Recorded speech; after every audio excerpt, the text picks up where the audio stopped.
भुवस्वः तत्सवितुर्वरेण्यं भर्गो देवस्य धीमहि धियो यो न प्रचोदयात्।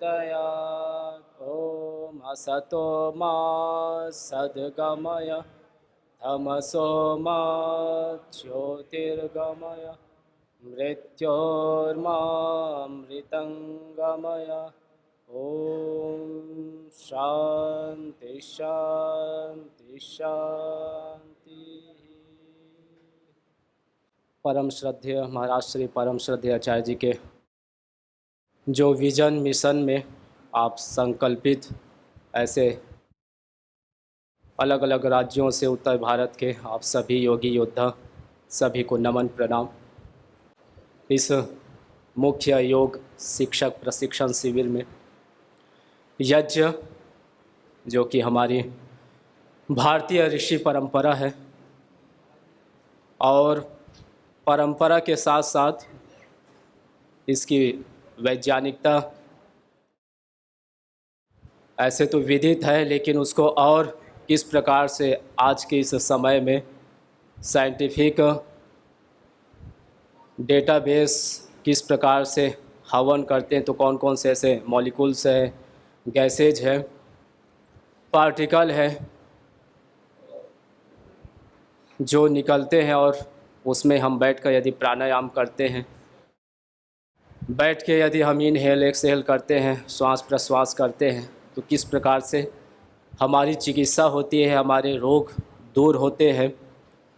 तो इन सब को लेकर एक थेरेपी चिकित्सा के रूप में विगत विशेष रूप से 7 वर्षों से इस पर काम करते हुए यहाँ तक की यात्रा ये पहुँची है कि यज्ञ केवल कर्मकांड पूजा पद्धति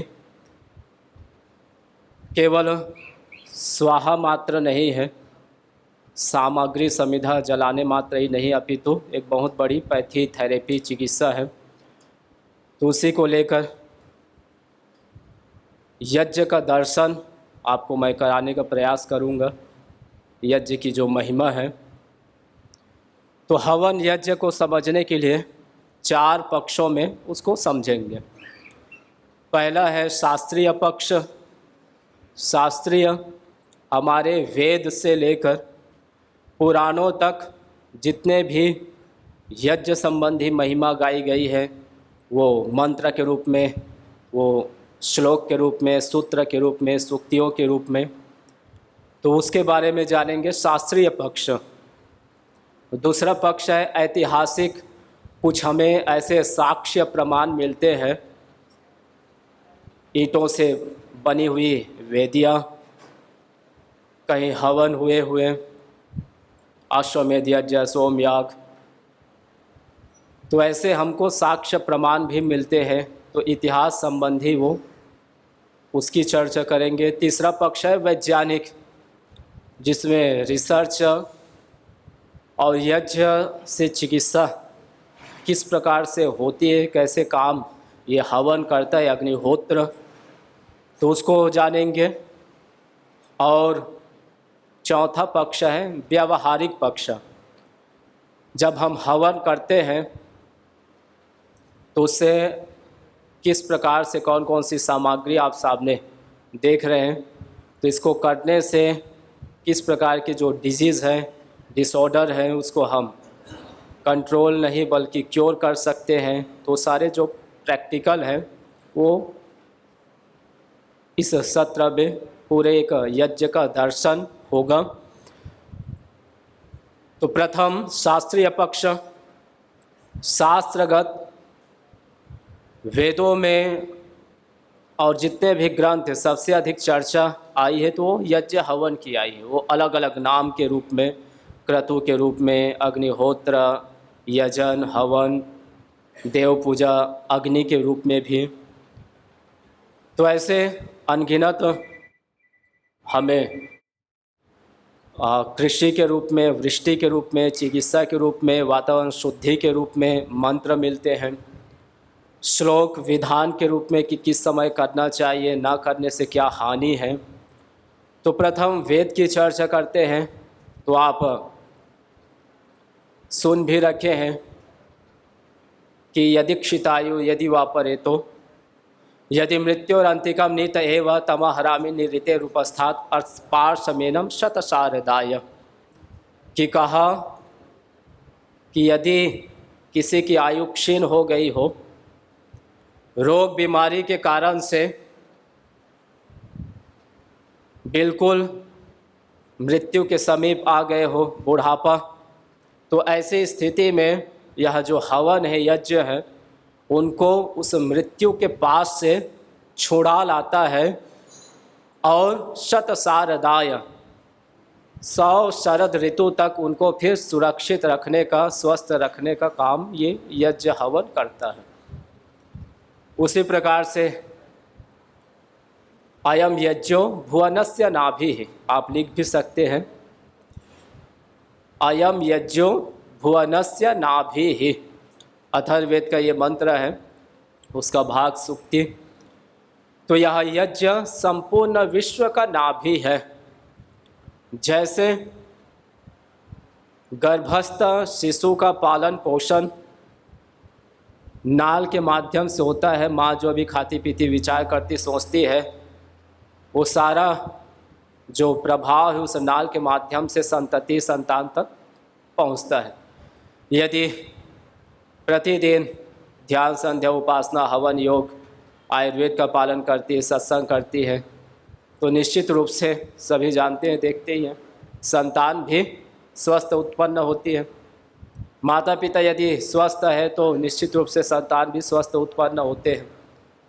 यदि आहार विहार विचार व्यवहार वाणी स्वभाव ठीक नहीं है, खान पान ठीक नहीं है, दिनचर्या ठीक नहीं है, तो निश्चित रूप से संतान भी अलग अलग रोगों से ग्रस्त, जेनेटिक डायबिटीज़ आप देख रहे हैं, टाइप 1, आँखों की समस्या आते ही चश्मा लग गया, अलग अलग डिसऑर्डर, SLE MS MND जैसे, MS जैसे, हार्ट की समस्या, ब्रेन इंजरी की समस्या, ये सब।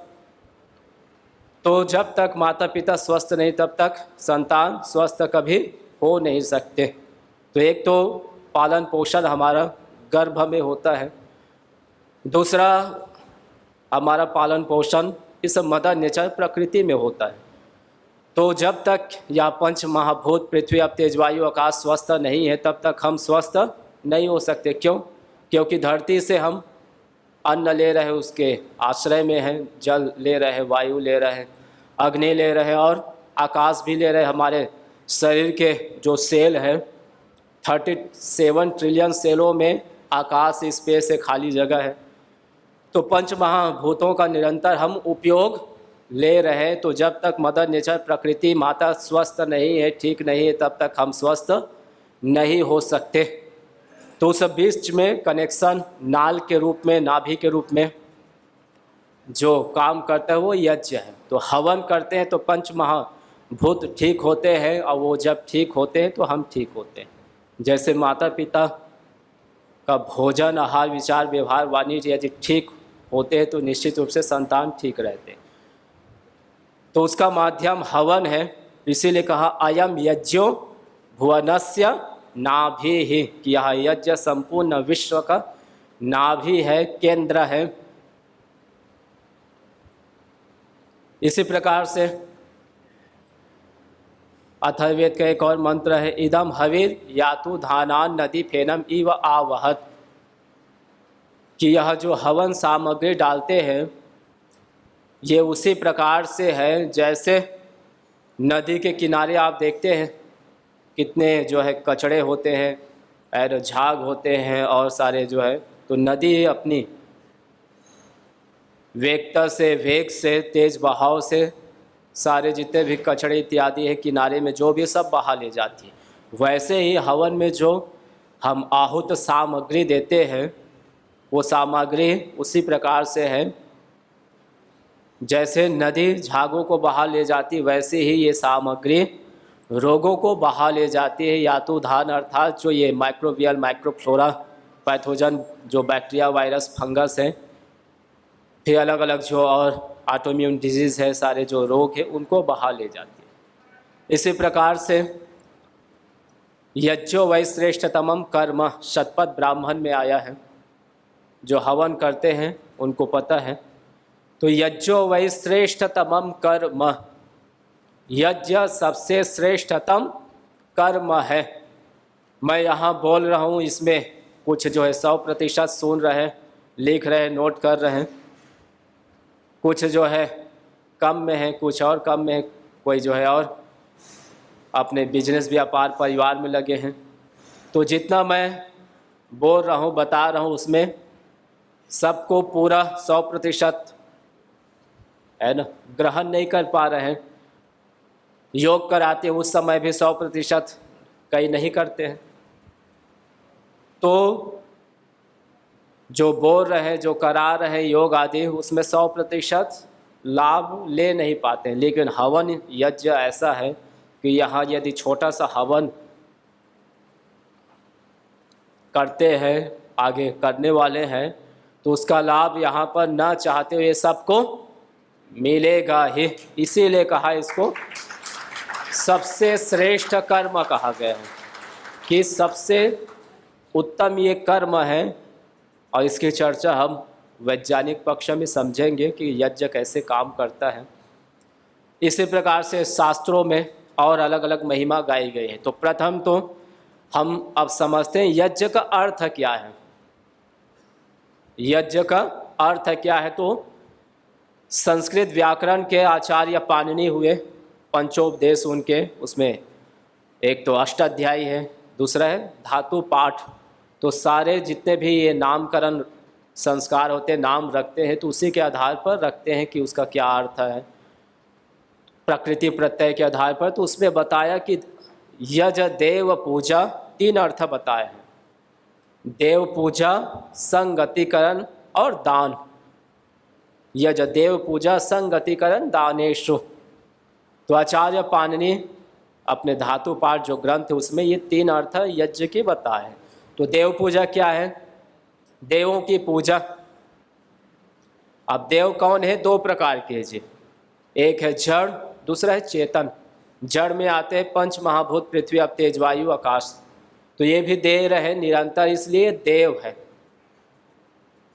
चेतन में माता पिता, गुरु, आचार्य, आप सभी है, जो भी ज्ञान उपदेश मार्गदर्शन देते हो, सभी देव है। तो ये चेतन देव, तो इनकी पूजा, उनकी आज्ञाओं में चलना, उपदेश का पालन, 5 महाभूत उनको शुद्ध बनाना, धरती को शुद्ध, जल को शुद्ध, वायु को, आकाश को, अग्नि को शुद्ध करें, रेडिएशन को कम करें, कंट्रोल करें। तो ये जड़ चेतन जो देव है, जो हमको निरंतर दे रहे हैं, इनकी पूजा, इनको स्वच्छ यज्ञ हवन के माध्यम से उनके लिए दीर्घायुष्य कामना हेतु, स्वास्थ्य कामना, रोग निवारण हेतु यज्ञ करते हैं, प्रार्थना करते हैं। तो ऐसे करके इनकी पूजा, तो ये है देव पूजा। तो 2 प्रकार के देव, और देव जो देता है, देने वाला जिसमें सामर्थ्य, उसको देव कहा जाता है, देवता कहा जाता है। दूसरा अर्थ है संगतिकरण। 2 प्रकार की गति है, एक दुर्गति, एक संगति। अच्छा काम करते सभी को पता है, ऊर्ध्वागमन होता है, और उसके विपरीत जो है दुष्कर्म, कुकर्म कहें, गलत कार्य कहें, अशुभ मार्ग कहें, तो अधोपतन होता है, दुर्गति होती है। तो ये है। तो संगति, हवन करते हैं तो संस्कार, हमारा व्यवहार, स्वभाव अच्छा बनता है। तीसरा है दान। हवन स्वयं करते हैं या घर में कराते हैं, तो जो विद्वान, पंडित, पुरोहित, ऋत्विक जो बुलाते हैं, उनको क्या करते हैं? दान देते हैं, दक्षिणा देते हैं। दूसरा दान है कि हवन करते हैं तो उससे निकलने वाली जो अरोमा, मेडिकेटेड एयर गैस है, तो उससे भी हम सबको जो है शुद्ध वायु देते हैं, शुद्ध वातावरण देते हैं। तो ये भी दान है। तो ये 3 अर्थ, देव पूजा, संगति का, तीसरा है दान। तो ये यज्ञ का अर्थ है। अब आते हैं उसी का और विस्तार रूप में यज्ञ मीमांसा ग्रंथ में पंडित वेनी राम शर्मा ने बताए, उसका निर्वचन, विशेष और व्याख्यान जो है।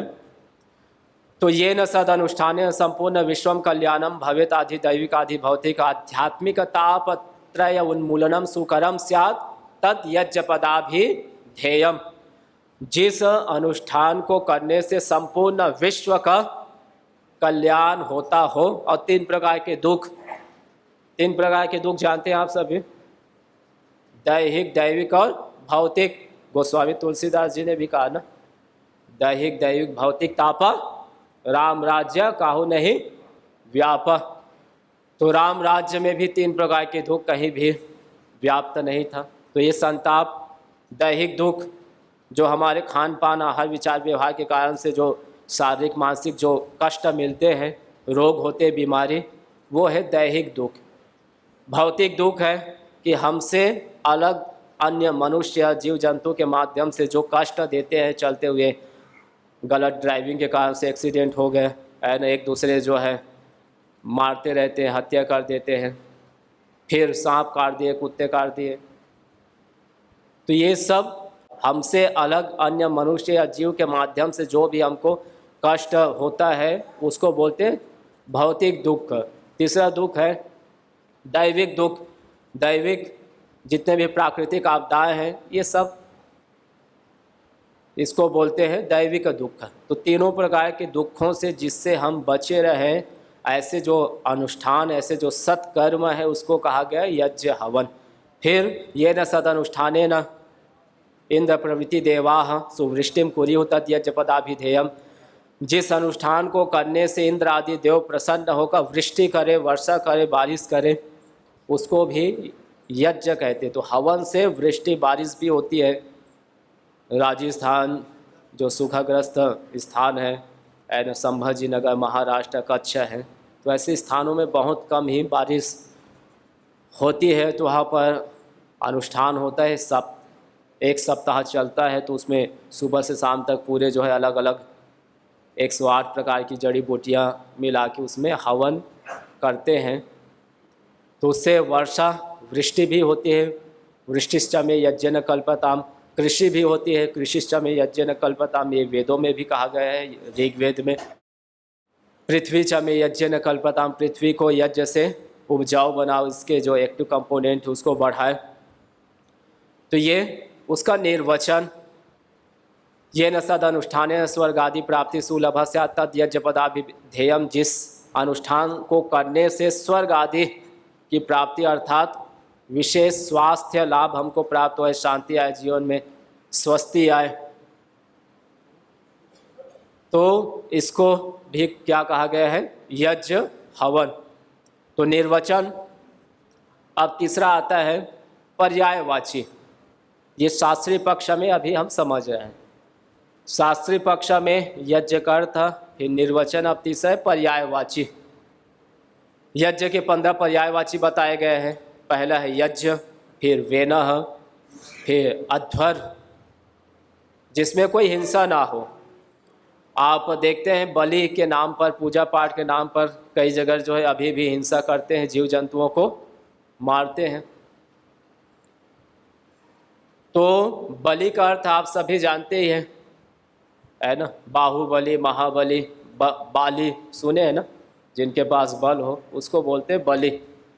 तो ये जिस अनुष्ठान को करने से बल मिले, स्वास्थ्य मिले, उसको बोलते हैं। तो इसी के लिए अन्य जीव जो है संरक्षण हो उसका, इसीलिए इसमें कहा गया कि बलि वैश्वदेव यज्ञ।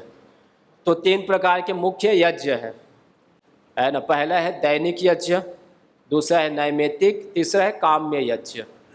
3 प्रकार के यज्ञ है।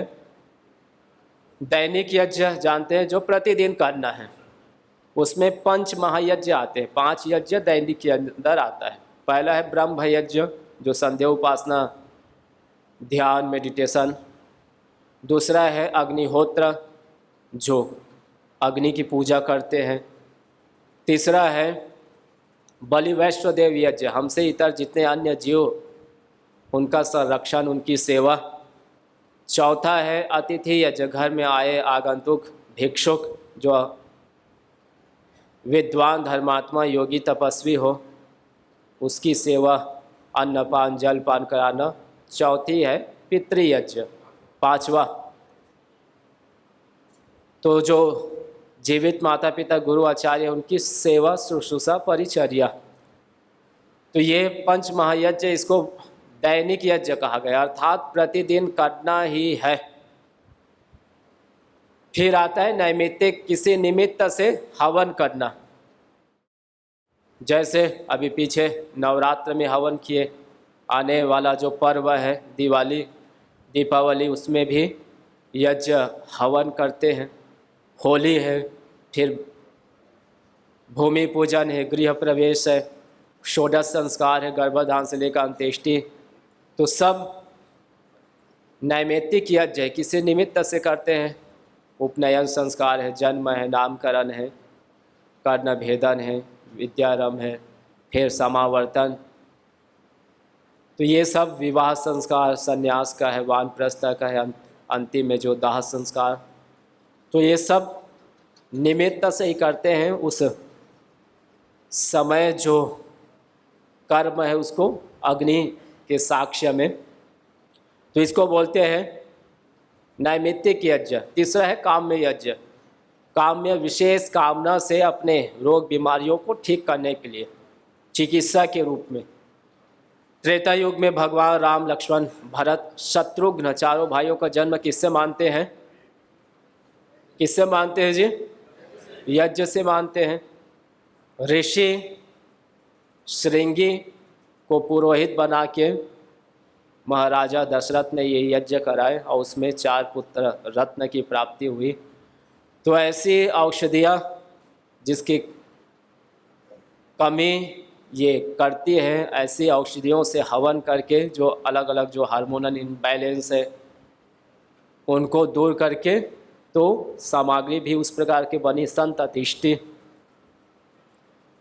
तो ये यज्ञ के प्रकार। तो काम्य यज्ञ में चिकित्सा यज्ञ के रूप में हम करते हैं रोगों के निदान के लिए, तो उसको बोलते हैं काम्य यज्ञ। उसी को लेकर यहाँ पर विशेष जो है अपने पतंजलि योगपीठ संस्थान में भी ये सारे जो है रिसर्च चिकित्सा को लेकर काम चल रहे हैं विशेषकर। अब आगे बढ़ते हैं। उसके निर्वचन प्रकार अब है ग्रंथ स्वरूप, जिसमें आपको कुछ सूक्तियाँ मैंने बताई, तो उसी प्रकार से अलग अलग सूक्तियाँ उसमें हैं। आयुर्वेद में अलग अलग जो है श्लोक आते हैं। तो कहा मनस्तापम रजक क्रोधम धूम पाने निवारयेत। आज के समय में आप जो शब्द सुनते हैं धूमपान है ना, वो विकृत होकर क्या हो गया? धूम्रपान। तो मनस्तापम रजक क्रोधम धूमपाने निवारयेत। धूमपान करने से रोगों का निवारण होता है। मन के संताप है, लेकिन उसमें औषधि क्या होनी चाहिए? उसमें होनी चाहिए मुलेठी है, सोंठ पिपली काली मिर्च है, काकड़ा श्रृंगी है जो कैंसर के लिए, श्वास रोगों के लिए, टीबी के लिए, ट्यूबरकुलोसिस के लिए, इसके लिए विशेष है काकड़ा श्रृंगी, संस्कृत में बोल के कर्कट श्रृंगी, जिसमें अभी क्षय कल्प पर नई औषधि बनी है। तो जो हुक्का आप सुनते हैं, देखते हैं, है ना, कई जो है कुछ चखे भी होंगे, लिए भी होंगे, तो वो भी बहुत बड़े हमारे प्राचीन आयुर्वेद की परंपरा, वैज्ञानिक परंपरा है, लेकिन वो विकृत हो गई। उसको नाक से लेते थे प्राचीन काल में, नाक से लेना और मुख से छोड़ना, लेकिन वो विकृत होकर क्या हो गया? इधर से मुख से लेकर नाक से छोड़ना। फिर जो औषधि आपको मैंने बताई अलग अलग, सर्दी जुकाम का, कोल्ड साइनस एलर्जी के लिए, ब्रोंकाइटिस फाइब्रोसिस के लिए, तो उसके लिए है ये सारे लेते थे। सोंठ पिपली काली मिर्चा, हल्दी, मुलेठी, भीमसेनी कपूर, देसी कपूर, तो ये डाल के जो है साइनस है। और वैसे हम यहाँ पर कराते हैं अपने वेलनेस, यहाँ भी योगग्राम भी अलग अलग सेंटर में। तो उसमें क्या कर दिए? फिर सब गांजा, भांग, धतूरा, अफीम सब मिला के उसको है ना खराब कर दिए, दूषित कर दिए। तो ये आयुर्वेद में कहा गया मनस्तापम रजक क्रोधम धूमपाने निवारयेत। फिर गुग्गल, गुग्गल को लेकर बताया गया 5 प्रकार के गुग्गल होते हैं। हिरण्य गुग्गल, पद्म गुग्गल, महानीर, नील, कुमुद। तो सबसे जो मेडिसिनल कंपोनेंट जिसमें है वो हिरण्य गुग्गल में, जो यहाँ कुछ जो है अरावली पर्वत, जो नीमच मंडी है उधर जो है, तो इसमें काफ़ी ये पाया जाता है। तो काफ़ी मेडिसिनल औषधि इसमें है, तो इस कारण से इसको सब औषधियों में अधिकतर लेते हैं।